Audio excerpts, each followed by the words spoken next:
Hindenburg की report और अदानी के मुद्दे पर संसद में हंगामा लगातार जारी है, क्योंकि बजट सत्र में शायद ही कोई ऐसा दिन गुजरा हो, बीता हो, जब कांग्रेस पक्ष और विपक्ष की ओर से अदानी के मसले पर हंगामा नहीं किया गया हो। कांग्रेस को लगा था कि अदानी के मसले पर वो सरकार को घेरेगी, मगर सरकार की ओर से पलटवार किया गया है। प्रधानमंत्री मोदी पर राहुल गांधी ने संसद में जो आरोप लगाए गए थे, उस पर अब सबूत मांगा जा रहा है। ये रिपोर्ट देखिए। She has been suspended under the pressure of government. This can't be done. No, sorry. Nothing will go on record.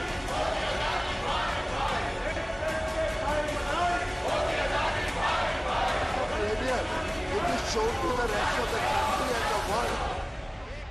उम्मीद थी कि गौतम अदानी का मुद्दा उठेगा तो कांग्रेस को केंद्र पर हमले का एक और मौका मिलेगा, तीखे आरोपों का सिलसिला तेजी से आगे बढ़ेगा।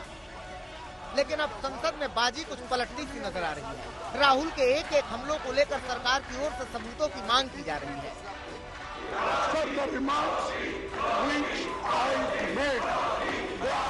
सुबह कार्यवाही शुरू होते ही राज्यसभा में मल्लिकार्जुन खड़गे को बोलने का मौका मिला, लेकिन खड़गे के संबोधन के दौरान बीजेपी के सांसद मोदी मोदी के नारे लगाने लगे, पीएम मोदी पर लगाए आरोपों के सबूतों को मुद्दा बनाने लगे। कुछ देर में सभापति खड़े हुए और नारेबाजी कर रहे सांसदों की बजाय खड़गे को ही चुप होने का इशारा किया। सदन में उनके बयानों पर नाराजगी जता दिया। Leader of the opposition, I request you took the floor and you have indicated in so many words that the chair is acting under pressure. These are expunged. No. You are forfeiting your right to hold the floor. This can't be done. No, sorry. Nothing will go on record. Every time you make an allegation, chair is... इसी बीच विरोधी दलों की ओर से भी सदन में नारेबाजी चलती रही। अदानी के मुद्दे पर जेपीसी की मांग उठती रही।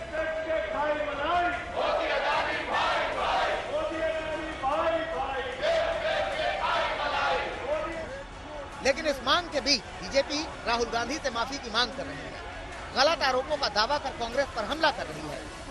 महामहिम राष्ट्रपति जी के उद्बोधन पर उनको माफी मांगनी चाहिए और फिर वो प्रस्ताव ले आए तो मुझे पूरा विश्वास है कि सदन अपने विवेक से उस पर निर्णय लेगा, लेकिन उसका एक प्रोसीजर है। मैं मानता हूं कि उन्होंने माफी मांगनी चाहिए और माफी मांग के विपक्ष के नेताओं ने ये व्यक्त करना चाहिए कि आगे वो सदन की कार्रवाई ठीक से सुचारू रूप से चलने दें। उधर कांग्रेस का दावा है कि राहुल गांधी या मल्लिकार्जुन खड़गे ने ऐसा कुछ भी नहीं कहा जिसका सदन में विरोध हो। इस एजिटेशन चल रहा है, इसको किस ढंग से सुलझाना और हमारे चेयरमैन साहब इसको सुलझाने के लिए किस ढंग से वो कोशिश करेंगे। जो पब्लिक डोमेन में है, जो सभी लोग कहते हैं, लिखते हैं, आप लोग जो बोलते हैं, वही बात उन्होंने कही है, उसमें कोई अनपार्लियामेंट्री नहीं है, इसीलिए उसका जवाब वो देंगे। कहता है कि यदि आप किसी मेंबर ऑफ पार्लियामेंट के कलीग के ऊपर आप कोई प्रश्न उठाना चाहते हैं तो आपको उसके लिए स्पीकर को सेटिस्फाई करना पड़ेगा, उसके लिए पेपर देना पड़ेगा। ना आपने स्पीकर को नोटिस दिया, ना स्पीकर को सेटिस्फाई किया, ना आपके पास कोई अथॉरिटी था, कोई पेपर था।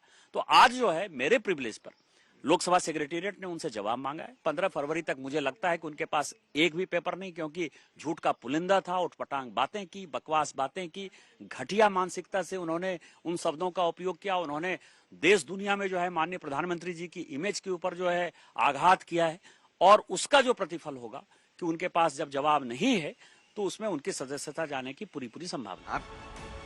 राहुल गांधी को पीएम मोदी पर लगाए आरोपों पर संसद सचिवालय को 15 फरवरी तक जवाब देना है। राहुल फिलहाल अपने संसदीय क्षेत्र वायनाड में हैं। उनकी गैर मौजूदगी में भी यह मुद्दा संसद में गरमाएगा। इसे लेकर सत्ता पक्ष और विपक्ष के बीच हंगामा बढ़ता जाएगा। सुप्रिया भारद्वाज और मौसमी सिंह के साथ अशोक सिंघल, दिल्ली आज तक।